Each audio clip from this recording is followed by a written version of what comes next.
बिस्मिल्लाहिर्रहमानिर्रहीम, अस्सलाम वालेकुम। Welcome back to my channel daily UAE lifeline vlogs. मैं आमना फिर से एक नई वीडियो नए टॉपिक के साथ। आज का टॉपिक ये है मनगर नासर कि उबैद का स्कूल चेंज किया है, तो मैंने कहा पूरा प्रोसेस बताती हूँ। अभी हम आए हैं टीसी लेने के लिए। यूएई में रह के अगर आप स्कूल चेंज करते हैं तो क्या प्रोसेस है और किस तरह से है। तो टीसी लेने आए हैं। आई डोंट नो कि स्कूल खुला है। गेट नंबर 1 पे जाना है सिर्फ ओपन, पर गेट नंबर 1 है। ये हम आए हैं स्कूल, तो ये गेट नंबर 1 ही है। ये देखिए अंदर आए हैं। खैर आपको सब लोगों को पता है कि वो इस स्कूल में पढ़ता था, ठीक है। तो अभी यहाँ से हम लेने आए हैं टीसी। टीसी का बताती हूँ क्या तरीका है। चलो, यहाँ पे हमने जो है फीस कुछ पेंडिंग थी वो पे की है, और टीसी के लिए जो है पैसे पे किए हैं। उन्होंने दे दिया है उसका ट्रांसफ़र सर्टिफिकेट, क्योंकि बैद का एडमिशन हो गया तो इस वजह से अभी मैं ये फ़िल करूँगी और ये इनको दे दूँगी। फिर 3 दिन के अंदर जो है ना टीसी आएगा। स्कूल फॉर्म फिल किया, मैंने कुछ सच लिख दिया, तो आसिफ ने कहा सच नहीं लिखना, बस वही लिखो जो सारे लिखते हैं। तो बस मैं वो फीडबैक के लिए दोबारा से फॉर्म दिया है। ये था फॉर्म, और अब दोबारा से फिल करूँगी और फिर मैं आपको सारा प्रोसेस बता दूँगी कि विड्रॉवल के लिए आपका क्या सीन है, किस तरह से आप विड्रॉ करवाते हैं। और भी जो ऐसी छोटी छोटी चीज़ें हैं ना ब्रीफ वो भी मैं आप लोगों को बताऊँगी, ताकि फ्यूचर में अगर आपके से कुछ जो मिस्टेक्स मुझसे हुई वो आपसे हो जाएं तो आप उनसे बच सकें, ठीक है।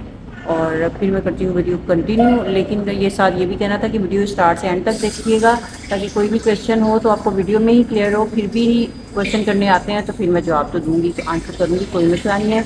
और साथ ये कि अगर वीडियो लगे अच्छी तो वीडियो को ज़रूर लाइक कीजिएगा, चैनल को सब्सक्राइब कीजिएगा और बेल आइकन को क्लिक करना मत भूला करें, ताकि आने वाली मेरी जितनी भी वीडियोज़ हैं वो सबसे पहले आप लोगों को मिले। तो अभी मैं इस पर शॉर्ट भी बनाऊँगी, मुझे याद आया। अच्छा, अभी मैं बताती हूँ कि जो मिस्टेक्स हमने की, और पहले बता दे, हाँ मिस्टेक्स नहीं, पहले आपको बताती हूँ कि टीसी कैसे अप्लाई करना, ताकि कन्फ्यूजन ना हो, एक चलती रहे सीक्वेंस के साथ वीडियो। फिर उसके बाद बताऊँगी कि मिस्टेक क्या थी, और जो आप भी फ्यूचर में अगर आप यूएई में हैं तो वो ना करें बच्चों के स्कूल के लिए। पहली बात, जब मैंने यहाँ पे पहले उबैद का स्कूल में हमने एडमिशन करवाया, दूसरे स्कूल में हम लोगों ने पहले अप्लाई किया।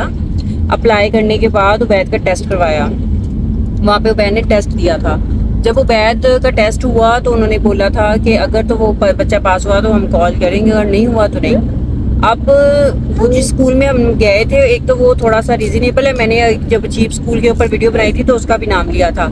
तो इसलिए हम लोगों को था कि बहुत मुश्किल है कि उबैद का जो है ना एडमिशन, क्योंकि स्टूडेंट्स जो है ज़्यादा होंगे, वैकेंसी 1-2 आई हुई हैं और स्टूडेंट ज़्यादा होंगे तो बहुत मुश्किल हो जाएगा। लेकिन फिर भी हमने अल्लाह का नाम लेके पीछे पड़े रहे, फॉलो अप लेती रही। और उन्होंने जैसे पहले तो जब भी मैंने कॉल की तो उन्होंने कहा कि नहीं वैकेंसी नहीं है स्कूल में, बच्चा 5th क्लास में बच्चियों की है और 6th क्लास में है, लेकिन 5th में नहीं है। अब बच्चा 4 से 6 में भी नहीं जंप हो सकता था, कि अपना तो कंट्री था नहीं।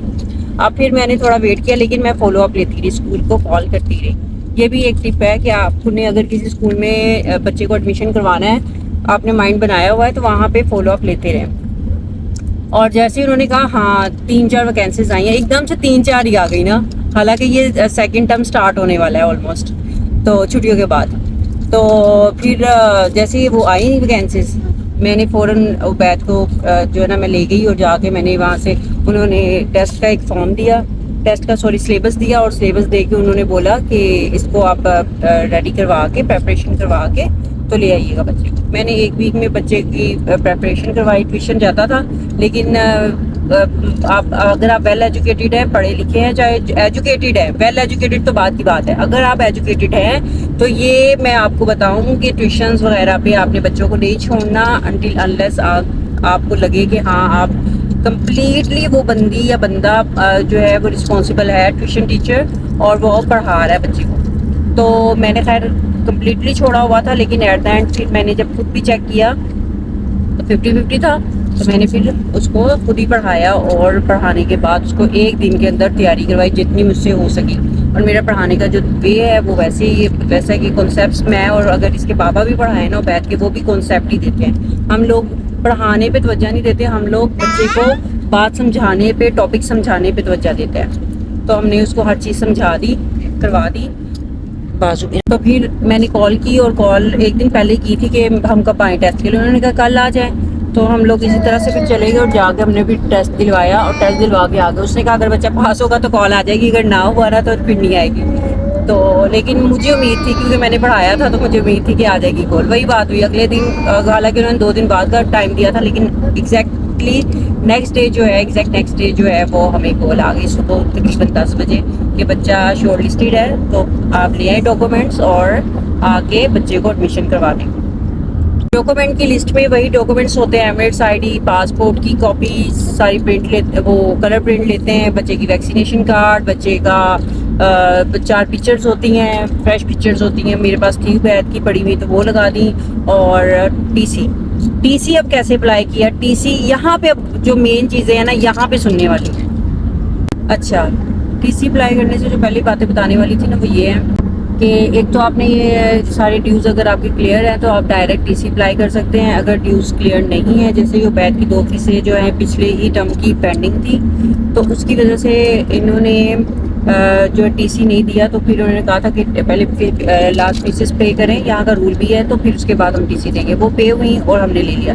अब यहाँ पे जो कॉमन मिस्टेक एक वो जो अक्सर पेरेंट्स कर लेते हैं, जो मैंने भी की, वो ये थी कि एक तरफ से वो प्लस पॉइंट भी हो गया और एक तरफ से वो जो है वो मेरे लिए अच्छी बात ये हो गई कि हमने नई क्लास में बच्चे को इनरोल नहीं करवाया था। इनरोल नहीं करवाने का पर्पज़ यही था, ये कह लें कबीर एक मिनट, कि हम लोगों ने ना फीस नहीं पे की थी, तो इन्होंने बच्चे को प्रमोट नहीं किया, नेक्स्ट क्लास में प्रमोट कर दिया, लेकिन क्लासेस नहीं दी। ऑनलाइन क्लासेस हो रही थी और इन्होंने ग्रुप से निकाल दिया था, ये वो कर दिया था। तो मैंने इनसे बोला था कि आप जो है ना कंटिन्यू करें, हम ना जैसे पहले फीस, क्योंकि यहाँ का रूल है कि अगर आप अपने बच्चे की फ़ीस नहीं भी पे की ना तो आप बच्चा स्कूल जाता रहता है, तो यहाँ पे आप बच्चे को स्कूल नहीं छुड़वाते। वो भी लेकिन तब अगर बच्चे की आपने नए सेशन की रजिस्ट्रेशन फ़ीस दे दी है। अगर आपने बच्चे के न्यू सेशन की रजिस्ट्रेशन फ़ीस दे दी है ना, तो फिर ये यहाँ का KSDA का रूल है, UAE का, दुबई का, कि वो आपको निकालेंगे नहीं स्कूल वाले। पूरा साल बच्चा स्कूल जा सकता है। साल के एंड पे जब तक वो वाले ड्यूज़ क्लियर नहीं करता, हाँ इस दौरान वो उसको रिजल्ट कार्ड नहीं देते, रिजल्ट नहीं देते एग्जाम्स का, लेकिन पेपर्स दे देते हैं। जो पेपर बच्चे ने स्कूल में दिए होते हैं ना, वो पेपर्स आपको मिलते हैं, लेकिन रिजल्ट नहीं मिलता। तो ये चीज़ें हैं। अगर जो है ना अभी हम लोगों ने, क्योंकि वो रजिस्ट्रेशन फ़ीस नहीं दी थी उस टाइम पे, तो मुझे बहुत दुख हुआ कि हमने रजिस्ट्रेशन फ़ीस नहीं दी, काश बच्चा पढ़ता रहता। लेकिन अब मैं शुक्र अदा करती हूँ कि इसमें भी अल्लाह ताला की बेहतरी हो गई कि हमने रजिस्ट्रेशन फ़ीस नहीं दी थी, तो उन्होंने कंटिन्यू नहीं किया। और जब मैंने इनसे कहा कि फिर बीच में हमें जब तक यहाँ पे स्कूल में एडमिशन नहीं हुआ था, तो एज अ पेरेंट्स टेंशन हो रही थी कि किस स्कूल में जाएगा, क्या होगा, किस तरह से होगा। तो मैंने इनको दोबारा मैसेज ईमेल किया कि हम लोग भी want to continue in the same school, तो व्हाट इज़ द प्रोसेस। तो इन्होंने मुझे कहा कि अगर कंटिन्यू करना है तो पहले पिछले ड्यूज सारे पे करो, फिर उसके बाद जो है अप्रैल, मई और जून की फ़ीस पे करो और साथ में रजिस्ट्रेशन फ़ीस पे करो, तो बच्चा जो है ना कंटिन्यू कर सकता है। ये यहाँ का रूल है।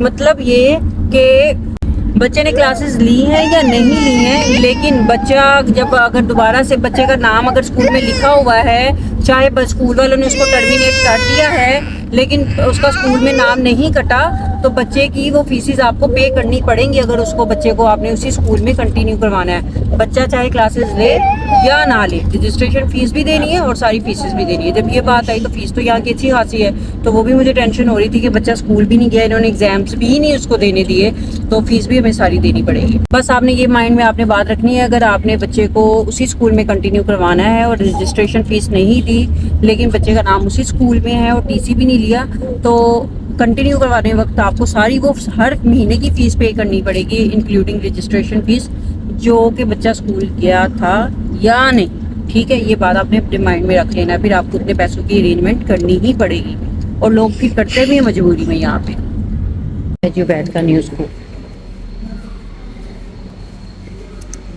हम लोग बस हम फाइल जमा हो गई है, अभी अंदर जा रहे हैं। ये देखिए अब वो अंदर लेके जा रहे हैं।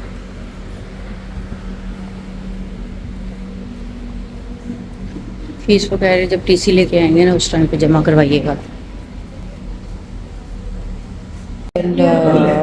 रूम बच्चों का स्कूल में होता है ना यहाँ पे, तो इन्होंने भी एक फॉर्म देने लगे हैं, इसको फिल करना हो बैठ के लिए।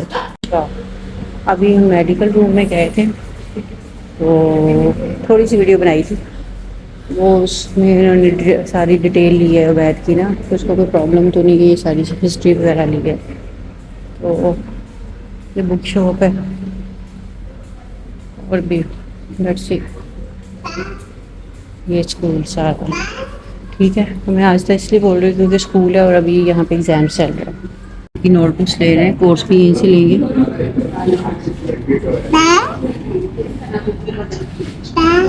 ये था, ये है न्यू बैक का न्यू स्कूल। मैंने जो वो है ना उसकी बैथ की नोटबुक्स नहीं ली। जब मैंने शॉर्ट वो एक वीडियो बनाई थी ना चीप स्कूल्स की, तो ये वाला स्कूल था, उसमें उसका नाम था। तो अल्हम्दुलिल्लाह बैथ का यहाँ पे एडमिशन हो गया, टेस्ट दिलवाया था और शुक्र है कि हो गया। अच्छा, इसका जो करिकुलम है ना, ये लिखा भी हुआ है, बाइट से भी दिखाती हूँ। मुझे पहले नहीं था पता, मैंने उसमें बताया भी नहीं था। ये कैम्ब्रिज असेसमेंट इंटरनेशनल एजुकेशन। अच्छा, यहाँ पे ना 8th ग्रेड तक जो है वो कैम्ब्रिज की बुक्स पढ़ाते हैं, उसके बाद फेडरल बोर्ड हो जाता है, ठीक है।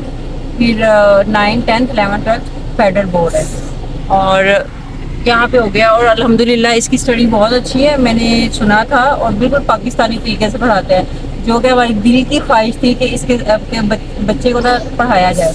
और दूसरा कुछ उबैद ने भी मेरे से प्रॉमिस किया था कि अगर मम्मा यहाँ हो गया ना, तो आई प्रॉमिस कि मैं दिल लगा के पढ़ूंगा और दिल लगा के पढ़ूंगा। वैसे तो अल्लाह का शुक्र है, ठीक है स्टडीज़ में, लेकिन अभी उसने कहा है।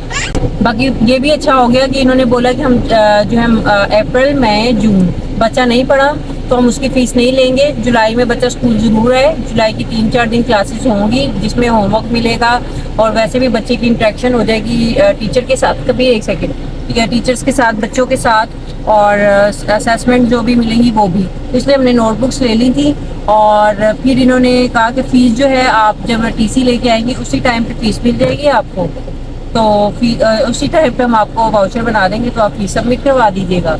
और अभी और क्या था इन्होंने बोला जो इम्पोर्टेंट था, फीस भी उसी टाइम होगी। हमने ट्रांसपोर्टेशन का पूछा है, ट्रांसपोर्टेशन की 420 फीस है, तो 450 फीस है। तो इन्होंने कहा था कि वो जो है वो भी आप पता नहीं वो 3 महीने के हिसाब से करवाएंगे, किस तरह से करवाएंगे, वो भी करवा के फिर साथ ही बस लगवा देंगे। लेकिन ये है कि यहाँ पे बैच वो 6:30 जाता था, अगर इस स्कूल में बस पे आया करेगा तो 5:50 पे बस में बैठ के तो इधर के लिए निकल आया करेगा, क्योंकि ये घर से काफ़ी दूर है। यहाँ पे नाश्ता करेंगे। वो बयासी पे मुझे ड्रॉप करके चले गए थे, मुझे कभी हॉस्पिटल चेक करवाना था, तो जो है अभी हॉस्पिटल से हम लोग जो है डॉक्टर नहीं बैठी थी, फिर मैंने अपना चेकअप करवाना था, मैंने करवा लिया। अब हम नाश्ता करेंगे और बाकी की बातें फिर मैं आपको रास्ते में बताऊँगी। अच्छा, एडमिशन का मैंने प्रोसेस सारा समझा दिया और ये भी बता दिया कि जो मिस्टेक्स मैंने की थी वो आपने नहीं करनी है। अगर आपने बच्चों का साल कहीं किसी स्कूल में स्टार्ट करवा दिया तो करवाएं। और ये चीज़ें थी, और क्योंकि अब मैं घर जा रही हूँ, पहले मुझे हॉस्पिटल जाना था, मैं हॉस्पिटल से होके आई हूँ, अब मैं घर जाऊँगी, घर जाके तो बाकी हम देखेंगे, क्योंकि बच्चे का यूनिफॉर्म भी लेना है और बहुत सारी चीज़ें हैं, ठीक है। तो आई होप कि आपको ये व्लॉग समझ आ गया होगा, बातें समझ आ गई होंगी। और कौन सा स्कूल है ये भी आपने पूछना होगा, तो पाकिस्तान एजुकेशनल अकेडमी है। तो फीस जो है इसकी 8300 है, इंक्लूडिंग ऑल हिडन चार्जेस। और जिस स्कूल में ऑलरेडी था उबैद, वहाँ पे हिडन चार्जेस इतने थे ना कि 17,000 अगर स्कूल की फ़ीस बनी है ना, और इंक्लूडिंग ट्रांसपोर्टेशन, तो एक्स्ट्रा चार्जेस डाल के वो 22-23,000 तक जाते ही जाते थे। लेकिन यहाँ पे इतने नहीं हैं, तो मैंने उनसे बोला था जो भी चार्जेस है एक दफ़ा ही बिल बना के देंगे, तो हम उसके अकॉर्डिंग जो है वो सारे ऑन स्पॉट जो है वो पे कर देंगे। तो ठीक है ये स्कूल, और स्टडी भी पाकिस्तान लेवल की है, तो हमें अपने मुल्क की जो है स्टडी वो बहुत अच्छी लगती है पाकिस्तान की। बाकी भी स्कूल्स की बहुत अच्छी है, लेकिन भाई अपनी अपनी बात है कि हमारे पाकिस्तानी ज़रा थोड़ा सा ना सख्ती से पढ़ाते हैं, इस वजह से। तो अपना बहुत ज़्यादा ख्याल रखिएगा। व्लॉग अच्छा लगा हो, वीडियो अच्छी लगी हो तो ज़रूर लाइक कीजिएगा, चैनल को सब्सक्राइब कीजिएगा और बेल आइकन को क्लिक करना मत भूला करें, ताकि आने वाली मेरी जितनी भी वीडियोज़ हैं वो सबसे पहले आप लोगों को मिले। अल्लाह हाफिज़।